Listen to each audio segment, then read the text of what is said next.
That's it, Brian? What is going on, guys? Jedi here, and today I am bringing you a special build video on Hades. He is another one of my favorite guys to use. I've been using him a lot lately just because I got his Grim skin. I really like it. It's pretty cool. I will admit, if you guys have the time or the money, go ahead and pick it up. It's pretty awesome. The effects are pretty nice. But before we go ahead and get started, guys, if you guys would be sure to hit that subscribe button above for me just one time, help me out. You know, those subscribes really give me the ease of access to keep putting this content out for you guys, to help you guys out. Be sure to drop a comment down below, hit that like button or the dislike button. You know, just let me know what you guys think. You know, tell me what you guys feel about my videos, but be nice to have hit that like button, drop a comment, and please slap that subscribe button and check out the links in the descriptions in the video. Check out my other videos. But again, so let's go ahead and get this started, guys. All right, so with Hades, I've been using him a lot lately. I'll be sure to post a video with my gameplay on him soon. Been actually doing pretty good with him.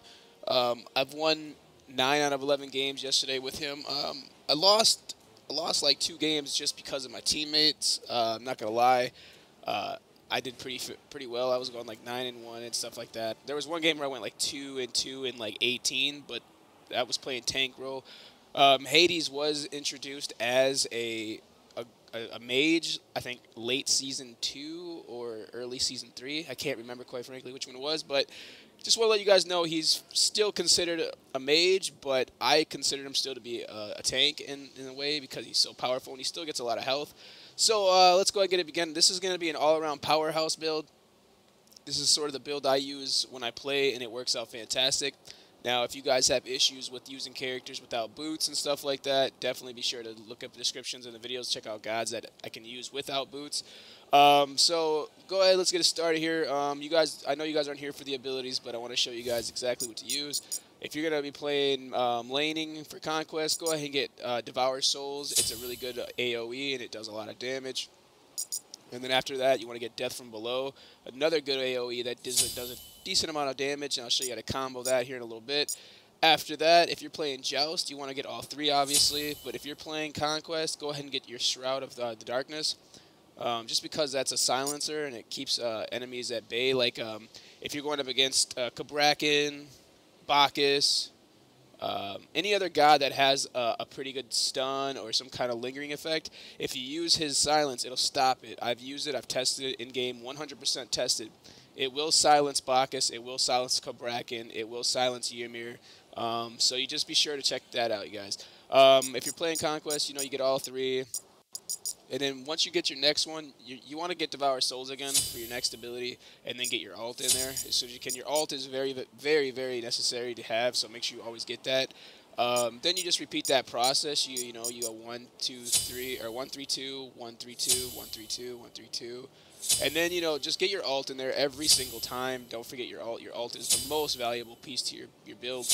So, okay, to get this started, guys, I don't go with boots right away. I go right down here and I get Talon Trinket because it gives you 60 power right away and it gives you magical lifesteal, and then you're also able to get 2 mana potions, and then on top of that you're able to get the blue buff, which will grant you guys a lot of mana to stay out there. Usually I can stay out there for maybe I don't know how long, but usually I don't have to go back until I'm like level 6 or something like that, level 7, and then by the time I go back I have like 3,000 to 4,000 gold.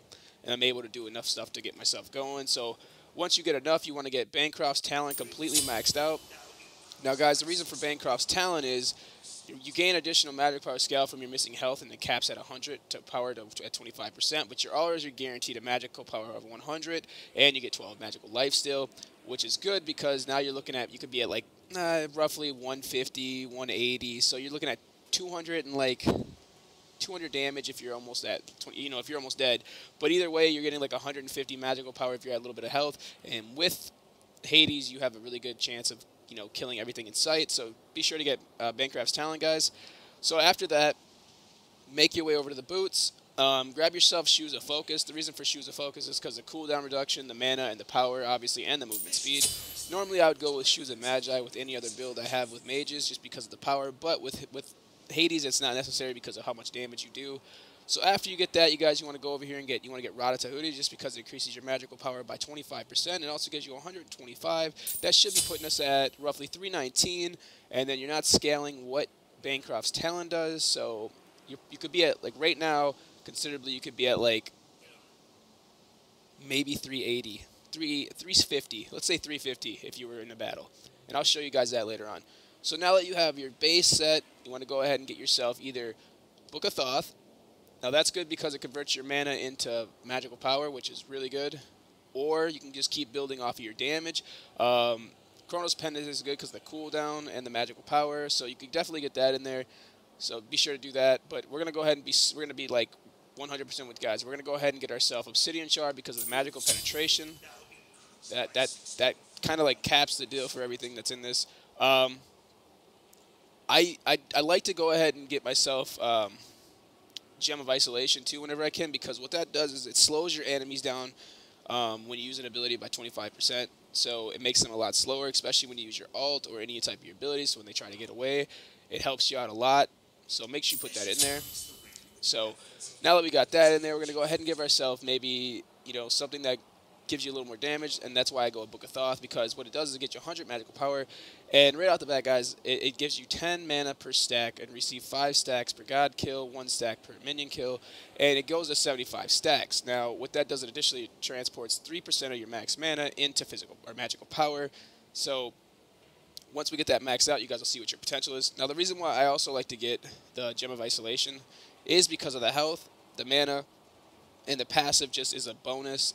So now we're not crazy overpowered in this build, guys. We're not yet, at least.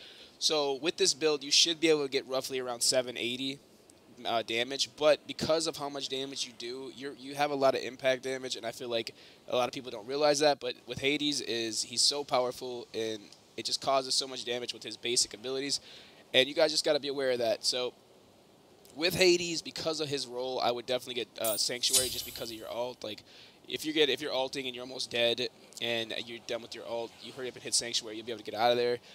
Because you have a slow, you do not need Curse, so I would go ahead and get Sprint, just another one to get out of there. Or if you're, oh, my bad, hit the wrong thing, whatever, it doesn't matter.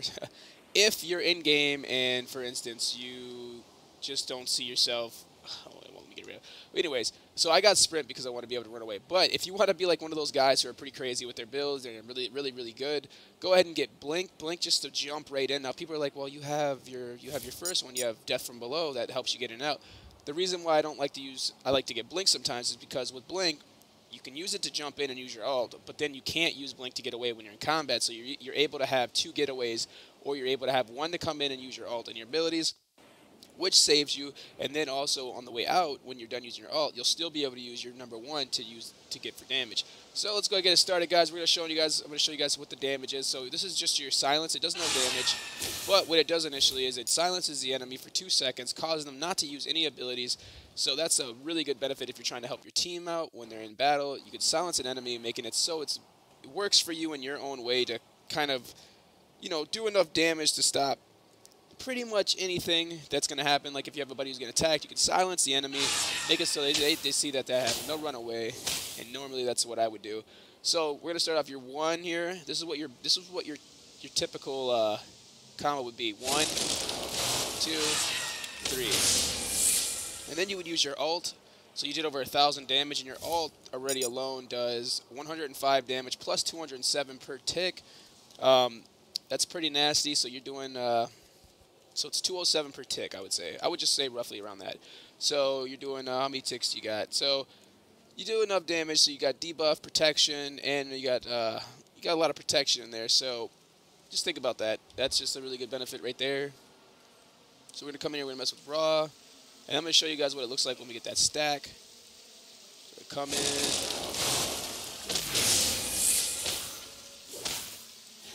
Now, normally you're not going to just jump in on an enemy like that. Like I do, I like to play and go right in for the hit. Like I'll be the first one to go in the beginning of the game. I think it works when you can, you know, show your team that you're trying to play aggressive, especially if you're playing with randoms. Playing aggressive is crazy hard when you play with randoms. So definitely think about that. I love playing aggressive play. There's nothing better than being aggressive in game. It makes the other team not want it. I mean, I played last night, and I played against these enemies, and I'm not gonna lie, I got my ass kicked. I played with some really high-end aggressive team, and they just didn't take their time. And what happened was they just got pooped on, and then eventually I couldn't do support. Couldn't do what I needed to do. Not gonna lie, it wasn't just their fault, but still, the fact of the matter is aggression is not always the best, but it can be. But yeah, definitely want to be able to play aggression the right way, especially with Hades. Aggression is probably so easy to do with Hades just because of the fact that he's able to go in and out whenever he needs to. Like, if you're sitting behind a wall, I know if you play Joust, you guys know what I'm talking about when you go behind that wall and then you're just sitting there and you're stalking your enemy, especially if you play the assassin role. With Hades, you can do the same thing, and then you just jump up and hit all 3 of the enemies at once. Normally, if your team is smart, they'll come in and help you. I had issues with that where my team did not come in and help me. So then you're on your own because you have no escape. But luckily, you have either the boots or sanctuary to get away. So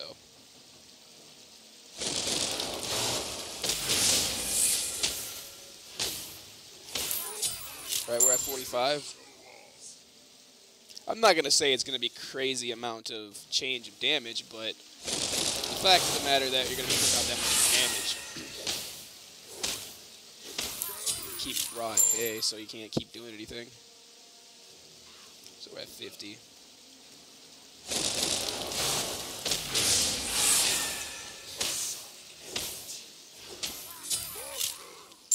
Now, normally if I'm playing in-game and I'm playing against Raw or anybody who I'm going against, like, if I'm going against an enemy who has, like, a half a health bar or at least a little less, I could usually end them with my 3. Just my 3 will kill them if they have a half of health bar. If they have 3/4, I could probably kill them too, just because, like you see right here, that's a quarter right there. So just remember that too as well. With this build, if they have a quarter of life and you're going against a mage, you'll be able to take them. Just be smart about your surroundings, though.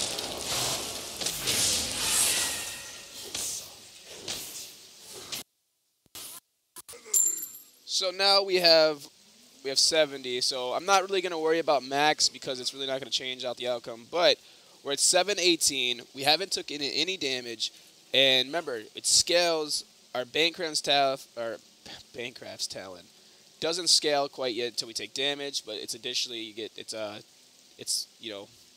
100 power at 25% health. So if we go in here, we'll let Raw do a little bit of damage to us, guys. We already are lap 750.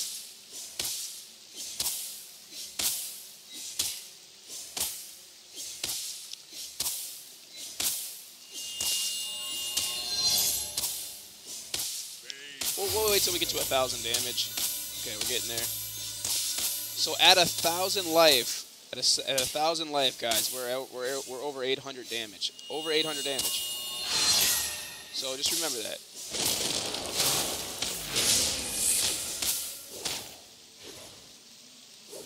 Kill him. So now we're at 828. So we got 828 damage. We're sitting pretty. I had no idea. So there you go, guys. I really hope you guys liked this video. I like putting these out for you guys. I like showing you guys my builds. I like showing you guys how I play with the role of my characters. I like giving you guys kind of my example of what to do. If you guys would, please hit that subscribe button one time for me. Show me some love. Help me help you guys put out more videos. I'd really appreciate your guys' help, you guys' subscriptions. You know, they really make me get more time to put content in. It shows me that you guys want the videos. It helps me want to put more work in. I really do appreciate it, guys. Thank you so much. Be sure to hit that subscribe button one time for me. Thanks.